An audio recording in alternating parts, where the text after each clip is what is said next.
আর যেহেতু wide handle বার রয়েছে যার জন্য একটু চওড়া হ্যান্ডেল বারে সুবিধা হয়, ম্যানোভার করতেও সুবিধা হয়। আর এই গরমের মধ্যে এই ধরনের লাইট ওয়েট বাইক এবং লোয়ার সিসির বাইক চালানোর মজা কিন্তু একটা রয়েছে, কারণ ইঞ্জিন হিটিংয়ের কিন্তু প্রবলেম হয় না। তোমরা একটু বলো তো ককপিট ভিউটা কেমন লাগছে তোমাদের দেখ। সবার আগে যেটা আমি বলবো, লম্বা স্ট্রেচে মানে তোমরা যদি এই CB200X নিয়ে ডেলি কমিউট করতে চাও করতে পারবে, এবং তার সাথে সাথে উইকেন্ড রাইডও যদি করতে চাও, টুকটাক অল্প বিস্তর হালকা অফরোড করবে এবং একটু উইকেন্ড রাইড করবে, একদম নিশ্চিন্তে করতে পারো। তার কারণ যথেষ্ট স্মুথ ইঞ্জিন এবং যথেষ্ট রিফাইন, আর হন্ডার রিলায়েবিলিটি নিয়ে তো কোনো প্রশ্নই ওঠে না। আর 200cc সেগমেন্টের মধ্যে এই বাইকটা পার্টিকুলার আমার নজর কেড়েছে টার্নিং রেডিয়াসের জন্য। এর আগে আমি NS200 চালিয়েছিলাম, তো NS200-এর থেকেও কিন্তু টার্নিং রেডিয়াস এটার বেটার, এবং সেটার জন্য কিন্তু যথেষ্ট ছোট জায়গার মধ্যে কিন্তু বাইকটা কেটে যাচ্ছে। ঘড়িতে এখন সময় হচ্ছে 12:00, আর বাইরের অবস্থা অত্যন্ত শোচনীয়। আমি জাস্ট ঘোরাচ্ছি, দেখো রোদ, চড়া রোদ, মাই গুডনেস। আর কিছুক্ষণ বাদে আমাকে বেরোতে হবে। আমার তো এটা ভেবেই গায়ে কাটা দিয়ে উঠছে, এই হিটের মধ্যে আমি বেরোবো কী করে। এনিওয়েজ, বেরোতে যখন হবে তো বেরোবো। Welcome back to my channel everyone, I hope you guys are doing stupendo fantabulously fantastical. 200cc সেগমেন্টের মধ্যে আমি লাস্ট যে বাইকটা চালিয়েছিলাম দ্যাট ইজ পালসার NS200, আর আজকে আমি নিয়েছি Honda 200X, and that is this one. একদম ডিপ চেরি রেড কালার, দেখতে ভীষণ গর্জিয়াস লাগছে, ভীষণ গর্জিয়াস লাগছে। সবার প্রথমে লুকটা দেখো, ফ্রন্ট থেকে লুকটা দেখো, এই ভাইজারটার জন্য একটা বিগ বাইক ফিলিং কিন্তু রয়েছে। আর সবার প্রথমে যদি তোমাদেরকে দেখাই, এটা পুরো সেটআপটা কিন্তু LED হেডলাইট সেটআপ রয়েছে পুরোপুরি। একটা ছোট্ট উইন্ডশিল্ড রয়েছে, decent amount of wind protection কিন্তু তোমরা এই উইন্ড ভাইজার থেকে পেয়ে যাবে। নাকেল গার্ডের সঙ্গে এখানে তোমাদের ইন্ডিকেটার রয়েছে ডান দিক বাদিক দুই দিকেই। আর এটা হচ্ছে E20 ইঞ্জিনের ভার্সন, কিন্তু E20 ইঞ্জিন ভার্সন। আর যদি মিটার কনসোলটা দেখিয়ে দিই তোমাদেরকে, মিটার কনসোল দেখতে খানিকটা এরকম লাগছে। এখানে RPM meter, speedometer, gear shift indicator, time, আর কত কিলোমিটার রেঞ্জ দিচ্ছে ফুয়েলে সেইটা কিন্তু তোমরা এখানে পেয়ে যাবে। আর ছোট্ট একটা মিটার কনসোল, ভীষণই ছোট্ট। আর যেটা সবথেকে বেশি আমার ভালো লেগেছে সেটা দেখো, এখানে দেখো upside down USD golden Fox দিয়েছে, আপসাইড ডাউন। এটা সবথেকে বেশি আমার ভালো লেগেছে। সিঙ্গেল চ্যানেল ABS রয়েছে। ফ্রন্টের টায়ার সেকশন যেটা রয়েছে সেটা হচ্ছে 110, 70, 17 টায়ার সেকশন রয়েছে। এবারে হচ্ছে ইঞ্জিন হচ্ছে হন্ডার ইঞ্জিন, রিফাইনমেন্ট নিয়ে কোনো কথা হবে না, হন্ডার ইঞ্জিন। আর এটা হচ্ছে 184cc-র ইঞ্জিন। CB200X-এর একটা ব্যাজিং রয়েছে। এখানে রয়েছে হচ্ছে রেয়ার টায়ারের সেকশন হচ্ছে 140, 70, 17। আর ফ্রন্ট আর রেয়ার টায়ার কিন্তু নবি টায়ার্স, এটা কিন্তু রেডিয়াল টায়ার্স নয়। আর MRF-এর টিউবলেস টায়ার রয়েছে বোথ সাইডেই। টেল ল্যাম্প খানিকটা দেখতে এইরকম লাগছে, এবং LED ইন্ডিকেটার রয়েছে কিন্তু টেল ল্যাম্পের সাথেও। আর এখানে রয়েছে হচ্ছে সারি গার্ড, এখানে ফুট রেস্ট, এখানে gear, and this is the overall thing. তোমাদেরকে সবার আগে শুনিয়ে দেবো হচ্ছে এক্সস্ট নোটটা, ভালো করে শোনো, ভীষণ স্মুথ, কিন্তু ভীষণই স্মুথ।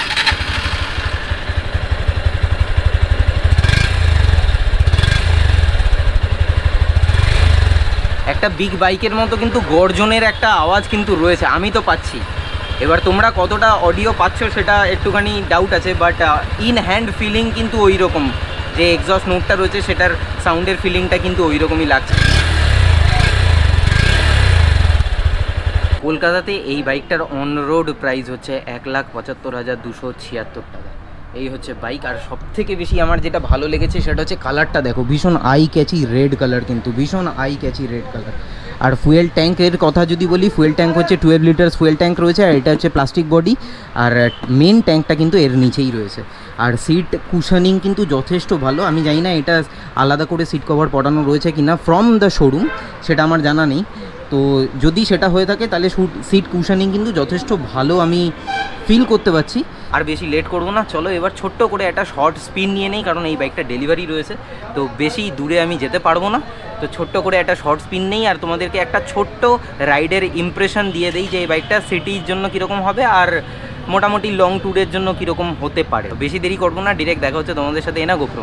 মিটার কনসোল দেখতে খানিকটা এরকম লাগছে, আর ককপিট ভিউ যেটা রয়েছে সেটা খানিকটা দেখতে এরকম। ফার্স্ট গিয়ার, আর টার্নিং রেডিয়াস, আরে লাভলি, টার্নিং রেডিয়াস যথেষ্ট ভালো। আর পায়ের ব্রেক, হ্যাঁ পায়ের ব্রেকও ভালো, মানে ব্রেকিং বাইটটা যথেষ্ট ভালো মতো করে কিন্তু পেয়েছি আমি। ইনিশিয়াল ইমপ্রেশন কিন্তু যথেষ্ট সুন্দর, যথেষ্ট সুন্দর। স্মুথ পিক আপ উঠছে, ভীষণই স্মুথ পিক আপ উঠছে। যেমনটা বলছিলাম আমি, 17 বিএইচপির বাইক, যেটা প্রডিউস হয় হচ্ছে 8500 আরপিএমে, আর 15.5 কি 16 নিউটন মিটার টর্ক প্রডিউস করে এই বাইকটা। ফিফথ গিয়ার, আচ্ছা ফিফথ গিয়ারই রয়েছে, মানে 5টা গিয়ারের বাইক এটা। ওকে, নাইস স্মুথ ইঞ্জিন। আর সিট কুশনিংয়ের জন্য কিন্তু সিট কমফোর্ট কিন্তু যথেষ্ট ভালো মতো করে আমি পাচ্ছি, যথেষ্ট ভালো মতো সিট কমফোর্ট পাচ্ছি। সিট কমফোর্ট নিয়ে কোনো কথা হবে না। আর যেহেতু ওয়াইড হ্যান্ডেল বার রয়েছে, যার জন্য একটু চওড়া হ্যান্ডেল বারে সুবিধা হয়, ম্যানোভার করতেও সুবিধা হয়। এবারে সামনে একটা বাম্প আছে, বাম্পে দেখি উইদাউট ব্রেকিংয়ে, ওকে একটু ব্রেকিং করলে সুবিধা হতো। আর সব থেকে বড় কথা হচ্ছে এই ধরনের বাইকগুলো না সিটি ট্রাফিকে চালিয়ে সত্যি ভীষণ মজা আছে। কারণ একে তো লাইট ওয়েট, মোটামুটি 148 কিলো হচ্ছে এই বাইকটার ওয়েট। তো এই ওয়েটে সিটি ট্রাফিকে চালিয়ে কিন্তু যথেষ্ট মজা রয়েছে, যথেষ্ট মজা রয়েছে।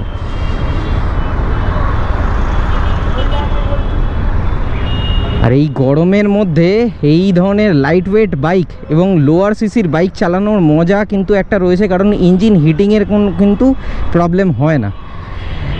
আমি একদম গলির ভেতরে, মানে বাগুইআটির গলির ভেতরে একটুখানি নিয়ে যাব, যাতে এই জ্যামজটের মধ্যে, সিটি ট্রাফিকের জ্যামজট যাকে বলে, সেইটা বুঝতে একটু সুবিধা হয়।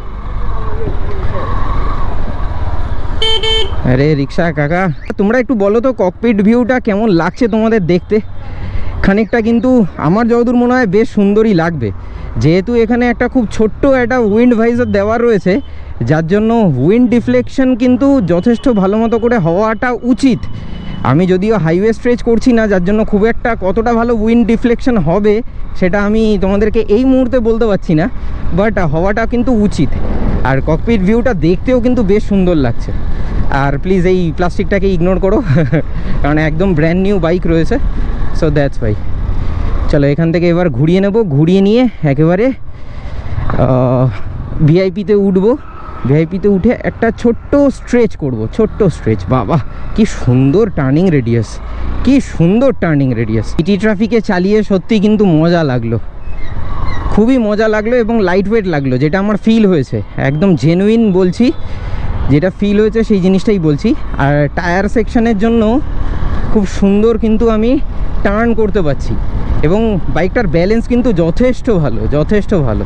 ইঞ্জিনের কিন্তু কোনো রকম নকিং নেই। আমি একটু ফোর্থ গিয়ারেই আমি চালাচ্ছি, দেখো 25-30 ফোর্থ গিয়ারে কিন্তু কোনো রকম ইঞ্জিনের নকিং হলো না, এটা একটা good sign. 3000 RPM, 4000 RPM fourth gear, 4000 RPM, 4500 RPM fifth gear দিয়ে দিলাম। 4000 আরপিএমেই চলছে, 56-57। আর স্মুথ, ভীষণই স্মুথ। সবার আগে যেটা আমি বলবো, লম্বা স্ট্রেচে, মানে তোমরা যদি এই CB200X নিয়ে ডেলি কমিউট করতে চাও করতে পারবে, এবং তার সাথে সাথে উইকেন্ড রাইডও যদি করতে চাও, টুকটাক অল্প বিস্তর হালকা অফরোড করবে এবং একটু উইকেন্ড রাইড করবে, একদম নিশ্চিন্তে করতে পারো। তার কারণ যথেষ্ট স্মুথ ইঞ্জিন এবং যথেষ্ট রিফাইন, আর হন্ডার রিলায়েবিলিটি নিয়ে তো কোনো প্রশ্নই ওঠে না। তো সুতরাং এটা কিন্তু করতে পারো। 200cc সেগমেন্টের মধ্যে এই বাইকটা পার্টিকুলার আমার নজর কেড়েছে টার্নিং রেডিয়াসের জন্য। এর আগে আমি NS200 চালিয়েছিলাম, তো NS200-এর থেকেও কিন্তু টার্নিং রেডিয়াস এটার বেটার, এবং সেটার জন্য কিন্তু যথেষ্ট ছোট জায়গার মধ্যে কিন্তু বাইকটা কেটে যাচ্ছে। আর যদি তোমরা কেউই পারচেস করতে চাও, তাহলে দুগার হন্ডার কন্ট্যাক্ট ডিটেলস কিন্তু দেওয়া রয়েছে ডেসক্রিপশন বক্সে, সেখান থেকে চেক করে নিতে পারো। তো এবারে একটা ব্রেকিং টেস্ট করব।